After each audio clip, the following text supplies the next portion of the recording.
Okay जी, same paper है बेटा, same paper है।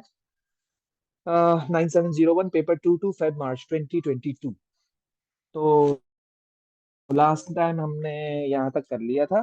क्वेश्चन 2 चल रहा है शायद, 2 का यहाँ तक कर लिया था, तो हमें यहाँ से स्टार्ट करना है। तो figure 2.2 shows how the temperature of the atmosphere varies with height from the ground। बेटा ये आपका ग्राउंड है, और जैसे जैसे आप ऊपर जा रहे हो तो वो कह रहा है टेम्परेचर वेरी कर रहा है। ये टेम्परेचर कम हुआ, फिर कुछ ऐसा, और फिर कुछ ऐसा। बात समझ रहे हो, टेम्परेचर वेरी कर रहा है।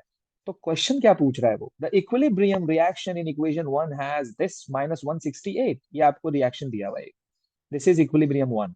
ओके, अब वो कह रहा है कि इसकी वैल्यू आपके सामने है -168। अच्छा जी, okay. Suggest how the position of this equilibrium differs at a height of 20 kilometer compared with a height of 50 kilometer from the ground। बेटा ये आपका 20 किलोमीटर है। ओके बेटा, ये आपका 20 किलोमीटर है, और बेटा ये आपका 50 किलोमीटर है। थोड़ा सा ऊपर कर लूँ इसे, ये आपका 50 किलोमीटर है। राइट हो गया जी, ओके हो गया जी। So this is your 50 kilometre. Set हो गया। लिखना क्या है, क्या हो रहा है बेटा, पोजीशन इसका, इक्विलिब्रियम की पोजीशन पे क्या इफेक्ट आ रहा है। Moves to the right, moves to the left, क्या हो रहा है क्या नहीं हो रहा है, बताएगा कोई। यस। और एक चीज और आप देख लें जरा बेटा, ये जो आपको रिएक्शन दिया हुआ है ना, ये जो आपको रिएक्शन दिया हुआ है ना, ये रिएक्शन जो है बेटा ये एक्सोथर्मिक है, राइट। ये रिएक्शन आपका क्या है, एक्सोथर्मिक है। ओके, क्योंकि बेटा इसका नेगेटिव आ रहा है डेल्टा एच ऑफ रिएक्शन ना, तो negative means negative shows the reaction is exothermic. Exothermic. और एक्सोथर्मिक रिएक्शन किस किस किस कब फॉरवर्ड होता है, जब आप इसका टेम्परेचर कम करोगे। अगर आप एक्सोथर्मिक रिएक्शन का टेम्परेचर कम करोगे, इसका मतलब आप उसके फेवर में हो, तो वो रिएक्शन फॉरवर्ड हो जाएगा। अगर तुमने एक्सोथर्मिक रिएक्शन का टेम्परेचर बढ़ा दिया, भाई एक्सोथर्मिक रिएक्शन तो चाहता ही है कि उसका टेम्परेचर कम हो, तुम उल्टा बढ़ा रहे हो, तो वो तो बैकवर्ड हो जाएगा। एक चीज और नोट करो, जब आप हाइट पे जा रहे हो, तो टेम्परेचर बढ़ रहा है। नोट कर रहे हो आप लोग, नोट कर रहे हो, जब आप हाइट पे जा रहे हो तो टेम्परेचर बढ़ रहा है। देखो यहाँ पे हायर टेम्परेचर है, ये टेम्परेचर क्या है, हाई है, और ये वाला टेम्परेचर क्या है, लो है। बात को नोट करो बेटा आप, ये बड़ा अच्छा सवाल है, बहुत, मतलब एकदम, बिल्कुल केमिस्ट्री प्लस कॉमन सेंस। ये लोअर टेम्परेचर है, ये हायर टेम्परेचर है। तो अब वो कह रहे हैं suggest how the position of this equilibrium differs at a height of 20 kilometre with a comparison of 50 kilometre. तो reaction will move in forward direction, reaction will move in forward direction. आप बोलोगे क्यों, आप बोलोगे क्यों, तो मैं बोलूंगा रिएक्शन एक्सोथर्मिक है, रिएक्शन एक्सोथर्मिक है, और एक्सोथर्मिक रिएक्शन को लो टेम्परेचर सपोर्ट करता है। लो टेम्परेचर सपोर्ट, क्या कहते हो, सही कह रहा हूं मैं नहीं कह रहा हूं। तो ये बेटा आपको पता होना चाहिए। So the equilibrium moves towards right, equilibrium moves towards right. तो आप यहाँ पे लिखो equilibrium moves towards right, equilibrium moves to right. Okay, forward reaction is exothermic।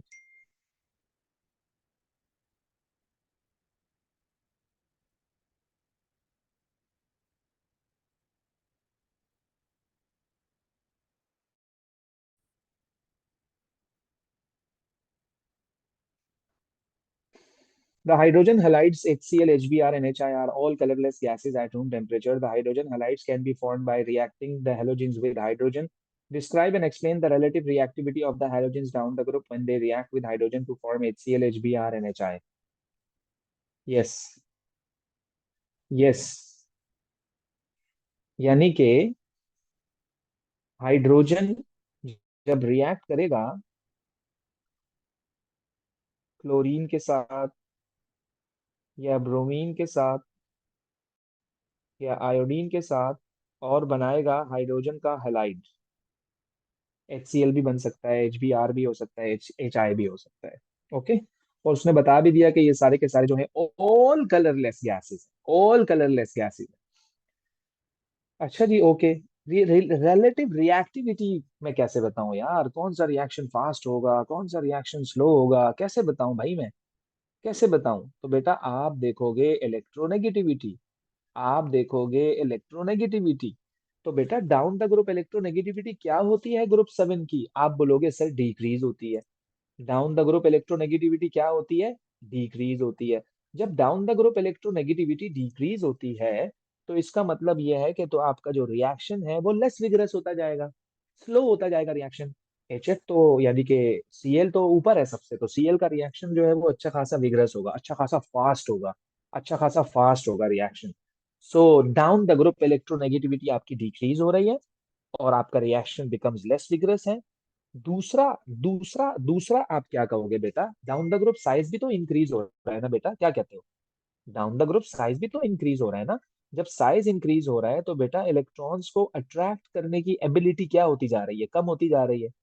Electrons को अट्रैक्ट करने की एबिलिटी क्या होती जा रही है? कम होती जा रही है। तो नॉन मेटल तो इलेक्ट्रॉन को अट्रैक्ट करता है भाई। तो बेटा वो जो बड़े एलिमेंट्स हैं जैसे कि आयोडीन हो गया, वो तो इतना अच्छा इलेक्ट्रॉन को अट्रैक्ट नहीं करेगा। जब इलेक्ट्रॉन को अट्रैक्ट नहीं करेगा तो वो स्लो रिएक्शन होगा। जबकि जो क्लोरीन है उसका बेचारे का साइज भी बहुत छोटा है और अट्रैक्शन भी एकदम VIP वाली है। जब वो अट्रैक्ट करेगा तो एकदम फर्द फास्ट रिएक्शन होगा, विगरस रिएक्शन होगा। तो इसलिए वो ट्रेंड पूछ रहा है तुमसे, ट्रेंड पूछ रहा है वो तुमसे। तो भाई आप कहो the reaction becomes less vigorous, reaction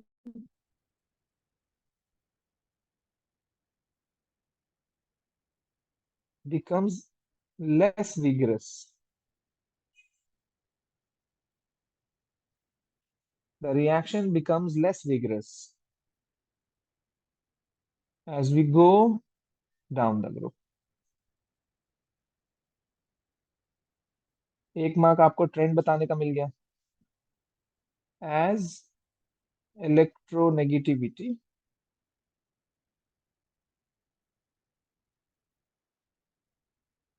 of halogens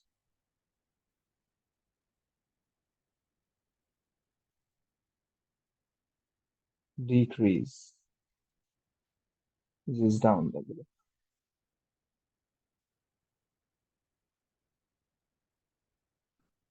equation बताओ भाई, रिएक्शन 1 में क्या हो रहा है? SiCl4 जब रिएक्शन करेगा वाटर के साथ तो बनता है SiO2 और बनता है HCl। यस फैसल।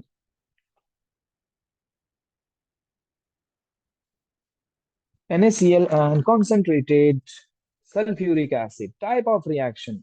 जरा पढ़ लें ऊपर और क्या लिखा है, इन्होंने इंफॉर्मेशन क्या दी है। कह रहा है NaCl reacts with concentrated sulfuric acid to form HCl and NaHSO4 and NaHSO4। अबे भाई ये तो सॉल्ट बन गया, भाई ये तो सॉल्ट बन गया। अगर ये सॉल्ट बन गया बेटा तो ये तो एसिड बेस रिएक्शन हुआ, ये तो न्यूट्रलाइजेशन रिएक्शन है, ये तो न्यूट्रलाइजेशन रिएक्शन है। क्या कहते हो? क्योंकि सॉल्ट बन रहा है। As the salt is formed. अब तुम बोलोगे आपको कैसे पता लगा कि ये सॉल्ट है? तो बेटा ये मेटल है ना, ये नॉन मेटल है। This is metal, this is non metal. Metal और नॉन मेटल का कॉम्बिनेशन कौन होता है? सॉल्ट होता है। कौन होता है? सॉल्ट होता है। दूसरे में क्या हो रहा है? दूसरे में क्या हो रहा है? कह रहा है Br2 बन रहा है, Br2 बन रहा है, ब्रोमीन Br2 में चेंज हो गया। यानी कि Br यहाँ -1 था, वहां Br0 है। ये तो ऑक्सीडाइज हो गया। और अगर रिएक्शन में कहीं ऑक्सीडेशन हो रही होती है तो पक्की बात है रिडक्शन भी हो रही होती है। So this reaction is redox reaction. Okay, redox reaction. तो बेटा इसकी एक्सप्लेनेशन बेसिकली ये होती है कि जो तुम्हारा सल्फ्यूरिक एसिड है ना, जो सल्फ्यूरिक एसिड है ना, वो Br को ऑक्सीडाइज करता है। सल्फ्यूरिक एसिड की जो नेचर है ना बेटा, वो क्या है? बेसिकली ये ऑक्सीडाइजिंग एजेंट है। ऑक्सीडाइजिंग एजेंट है। और तुम्हारे पास जो हैलाइड्स हैं, F-, Cl-, Br-, I-, वो सारे रिड्यूसिंग एजेंट्स हैं। वो सारे क्या हैं? रिड्यूसिंग एजेंट्स हैं। अगर मैं आपसे पूछूं, जरा बताओ, कैटेगराइज करो, which one is strong reducing agent and which one is weak reducing agent, तो आप कहोगे, अच्छा रिड्यूसिंग एजेंट खुद क्या होता है? ऑक्सीडाइज होता है। सही है ना? Oxidation means loss of electron. तो मैं आपसे पूछूं, F- आसानी से इलेक्ट्रॉन लूज करेगा या फिर Cl-? आप बोलोगे सर Cl- आसानी से इलेक्ट्रॉन लूज करेगा। मैं पूछूंगा क्यों? आप बोलोगे सर Cl का साइज बड़ा है। तो मैं बोलूंगा यार फिर कौन स्ट्रॉन्ग रिड्यूसिंग एजेंट हुआ? आप बोलोगे sir Cl strong reducing agent है, क्योंकि वो आसानी से ऑक्सीडाइज हो रहा है ना, इलेक्ट्रॉन का लॉस कर रहा है। तो जैसे जैसे तुम नीचे जाओगे, एलिमेंट का तो साइज बढ़ता जा रहा है, तो इलेक्ट्रॉन को लूज करने की एबिलिटी बढ़ती जा रही है, तो इसका मतलब रिड्यूसिंग एजेंट स्ट्रॉन्गर होते जा रहे हैं। तो फ्लोरीन जो है, वो फ्लोराइड जो है, वो वीकर रिड्यूसिंग एजेंट है, जबकि क्लोराइड जो है वो स्ट्रॉन्गर है। ब्रोमाइड उससे भी ज्यादा स्ट्रॉन्गर है। तो बात तुम समझ रहे हो कि ब्रोमाइड तो स्ट्रॉन्गर रिड्यूसिंग एजेंट है, क्लोराइड तो स्ट्रॉन्गर रिड्यूसिंग एजेंट नहीं है। तो इसलिए ब्रोमाइड ने रिडॉक्स रिएक्शन किया है। बात समझ रहे हो? ब्रोमाइड ने रिडॉक्स रिएक्शन किया है, क्लोराइड ने रिडॉक्स रिएक्शन नहीं किया। अब आप पूछोगे सर आयोडाइड भी करेगा? 100% करेगा। जब ब्रोमाइड कर रहा है तो आयोडाइड क्यों नहीं करेगा? क्या बोलते हो? ऐसे ही है ना? तो अब मैं क्या लिखूं यहाँ पर, कि sulphuric acid H2SO4 is strong oxidizing agent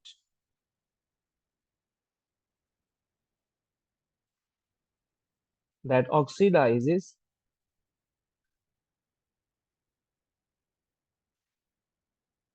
Br- to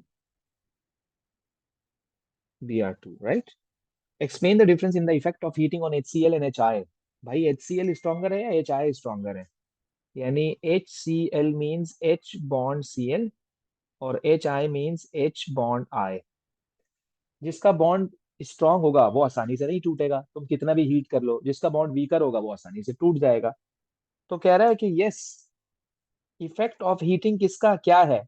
तो बेटा आपको पता है ना कि क्लोरीन का साइज छोटा होता है, तो जो क्लोरीन का बॉन्ड होगा वो तो स्ट्रॉन्ग बॉन्ड होगा, और जो आयोडीन का बॉन्ड होगा वो तो वीक बॉन्ड होगा, क्योंकि आयोडीन का साइज तो बड़ा है।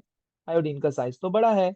तो तो HI will easily decompose. HI easily decomposes than HCl, as bond energy of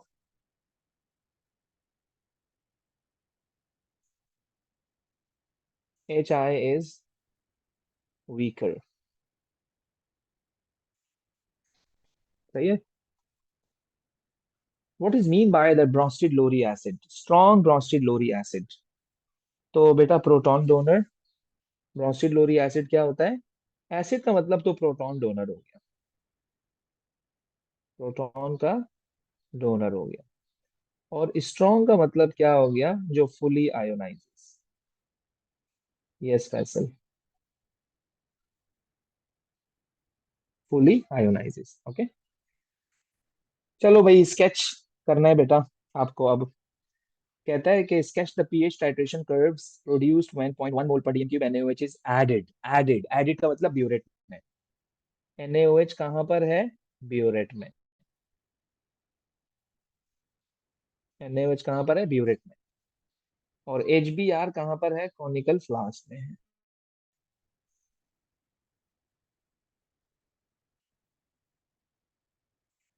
okay ji, ammonia भी एडेड, मतलब ये भी ब्यूरेट में है। और HBr कहाँ है? कॉनिकल फ्लास्क में।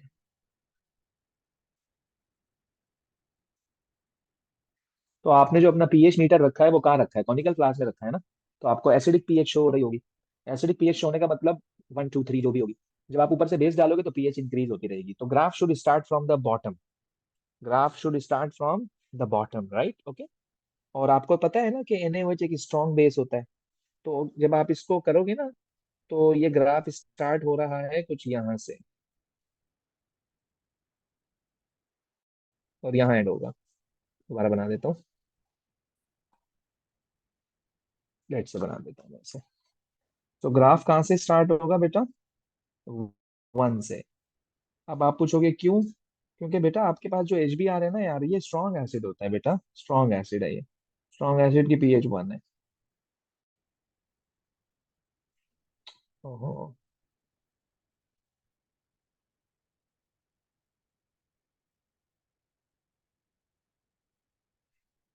खत्म कहाँ हो रहा है बेटा ये?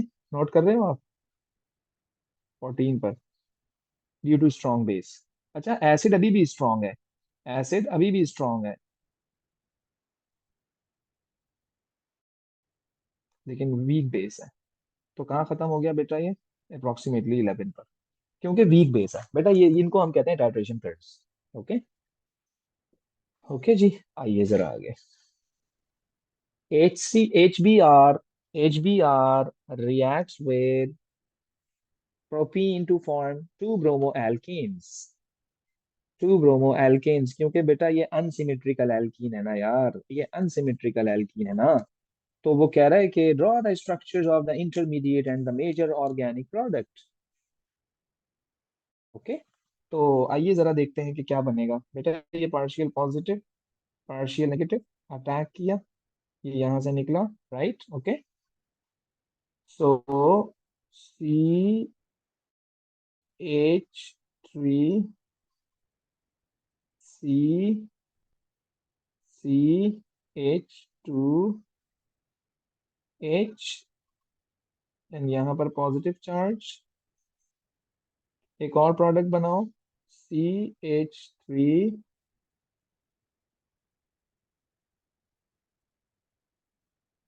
अब H को यहाँ लगाओ, पॉजिटिव चार्ज यहाँ बनाओ। अब क्या करो, Br- अटैक करेगा, यहाँ पर भी अटैक करेगा। The final product would be like this.